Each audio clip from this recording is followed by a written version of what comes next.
1944 gives way to 1945. In Belgium, Allied fighting men struggle on. On the Atlantic, merchant mariners are busy. A Marine somewhere in the Pacific is very tired. A Navy gunner wounded in action, and overseas many of his brothers in arms will never see the new year. 1944 was a costly year. Its casualties have paid for great victories, victories that have blazed in the headlines. Rome falls. Allies land in Normandy. Guam retaken. Paris liberated. The Philippines. Tokyo bombed. These have been good headlines, good news. In the munitions plants and armament factories, millions have labored to supply the raw materials of this much success. Vast industrial resources have been wholly devoted to war. A national election, Governor Dewey running against President Roosevelt, did not interrupt that effort. But in the deaths of Alfred E. Smith and Wendell Willkie, the United States lost two great citizens. Roosevelt was reelected. Troops fought ashore at Kwajalein, Palau, won the Marianas, and finally reached the Philippines. Japan was still far away. In Europe, Berlin was nearer. There was deadlock in Italy, but Russia was on the march. And in England, great Allied armies were grouped and trained. Allied planes roamed over Europe, delivering heavy blows at enemy targets. Then, D-Day, ticking seconds of 0 hour.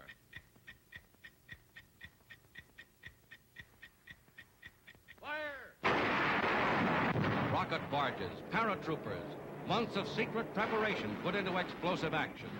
The assault on the Atlantic Wall, riding into the teeth of the Normandy coastal defenses, carrying the hopes of the whole free world.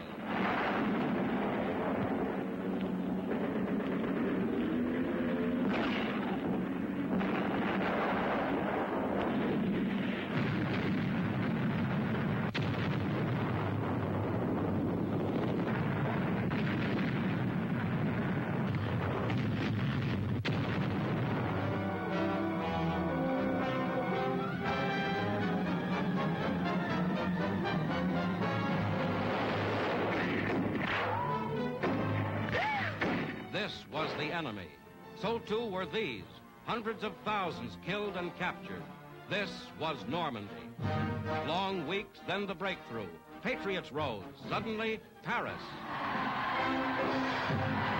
That August day, the war for a moment was kisses and cheers and parades, and glory for those who had never lost faith in France.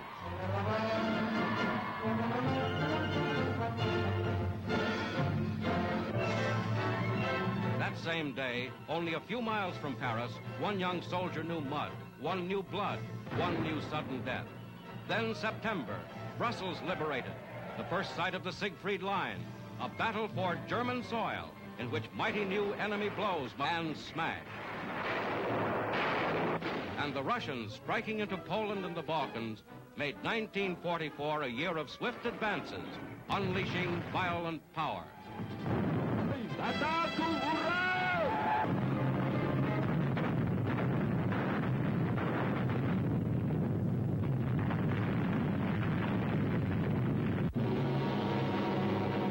The Axis satellites, Romania, Finland, and the rest, knocked out of the war.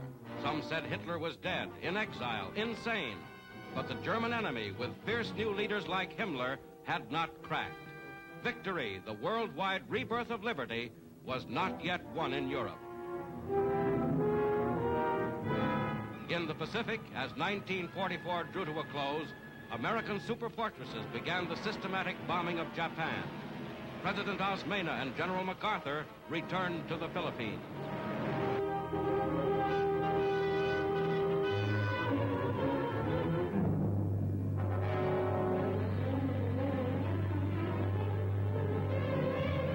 Newsreel and military cameramen moved in, as always, with the troops to bring home the pictured facts.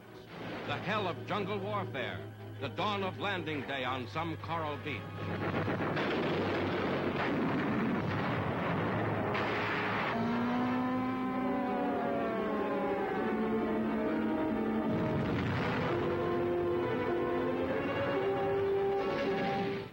is the way it was in the island.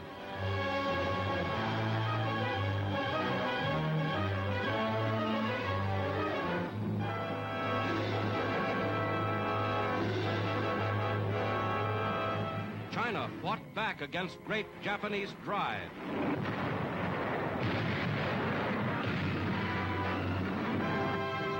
At sea, the Navy wrote history. A Navy of many fleets, many task forces, many heroes. Admiral Nimitz, using the 3rd Fleet of Halsey and the 7th Fleet of Kinkaid and others. In October, the greatest naval engagement ever, and the Japanese fleet routed.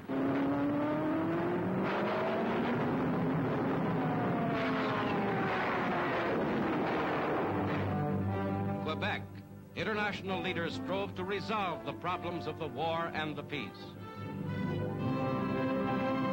Dumbarton Oaks, with Edward Stettinius, new United States Secretary of State, America, China, Britain, and Russia meet in unity. Season by season, 1944 went surely on. A year of achievement, not yet a year of final success.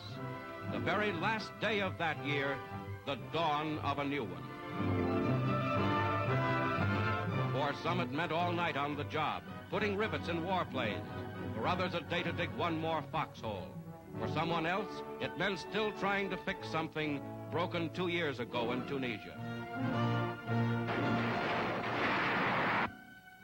1945.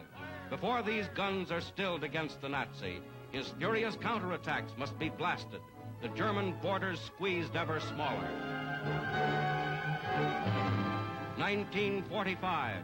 The full industrial might of hundreds of millions, the courage and skill and tireless effort of the Allied armies of liberation will be brought to bear against both Germany and Japan.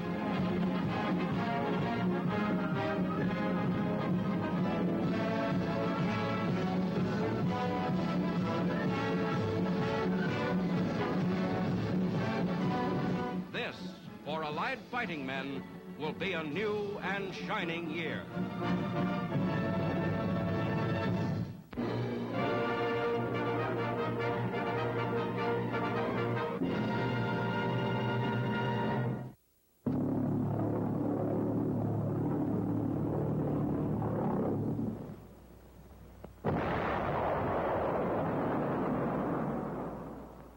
London is doomed, said Dr. Goebbels. And Adolf Hitler's intuitive propaganda experts claimed that in its first few days of attack last June, V1, the flying bomb, the robot bomb, the buzz bomb, had almost entirely removed the city of London from the war-scarred face of the earth. Yes, once again, the great, patient, enduring city of London was suffering. Find yourself as V1 might have found you, coming at you from dawn to dusk, dusk to dawn.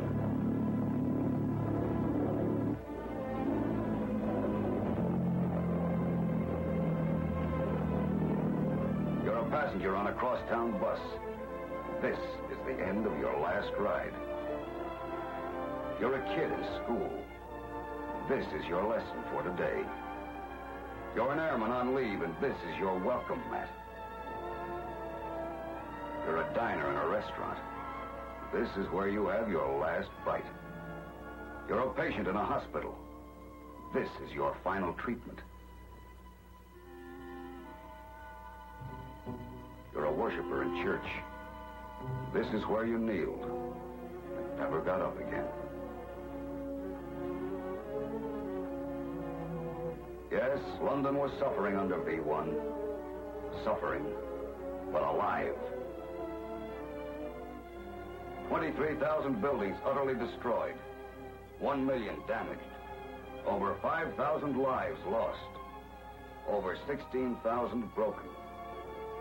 But London worked. You're a member of a heavy rescue squad and you dig with your hands to save a life. You're an attendant in a first aid station and you haven't slept in 3 days. You're a GI MP and you break patrol to help the London Bobby. You're the man on the street and you do what you can.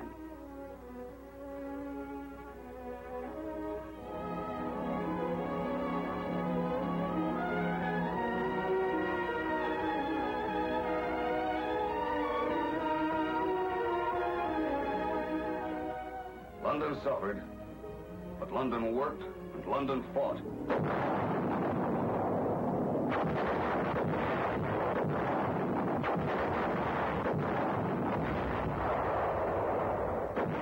You're part of the Grove and Ack battery on the south coast, and you can't close your eyes.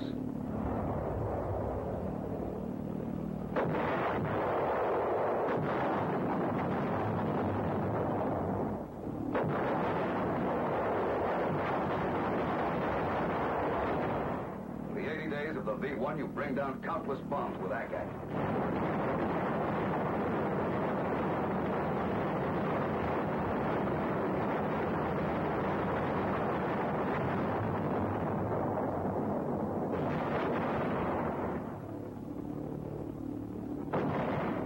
You work hard down on the south coast in the white sun and gray mist, and in the nervous night.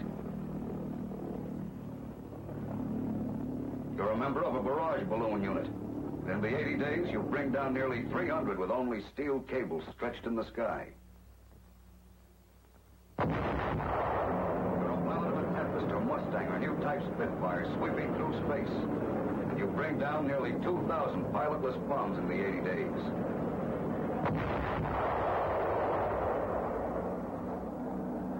And it isn't easy. Yes, you fight back and you bring them down in the thousands. But some get through to the villages and towns of England, and some get through to London.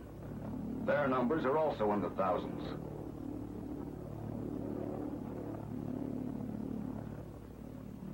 They come groaning and spitting and roaring, and you don't know when they'll suddenly stop and drop on you.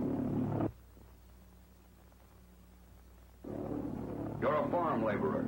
It's like sitting in a dentist's chair when they come over. Only worse. You're a hairdresser in for a swim on Sunday afternoon. It's like seeing snakes. You don't like snakes. Only worse. You're a citizen of southern England, and it's a matter of life and death. Your life, your death.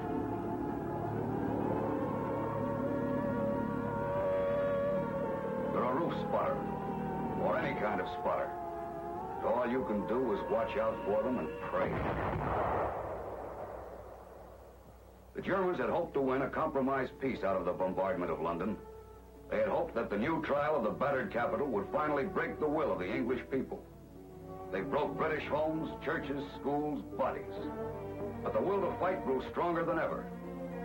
On a bright Sunday morning in June, a buzz bomb hit the chapel near the London barracks of a famous regiment of the British Army.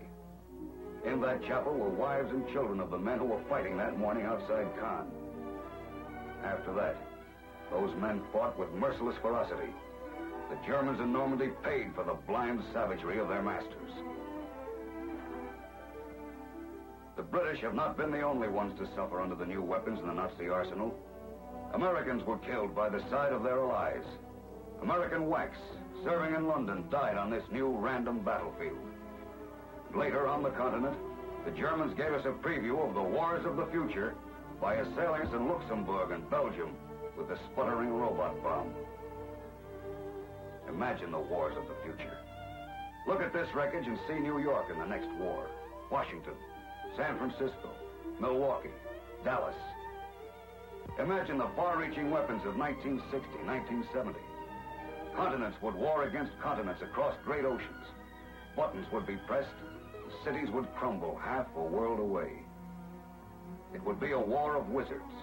No one anywhere would be out of the front lines. Your children would live on the edge of a perpetual Senlo, a constant Tarawa. That is, if you don't stop it.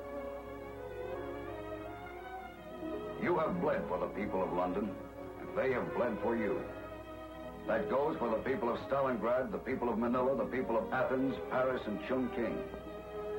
If you remember that, if you remember that you don't want that bleeding for yourselves and for them to continue forever, if you remember that you want a peace that no monstrous inventions, no violent men can ever destroy, if you remember all that and devote yourself to it as you're devoting yourself to winning this war, your children and your children's children will never stand like this on American soil, looking up at the rubble of their homes.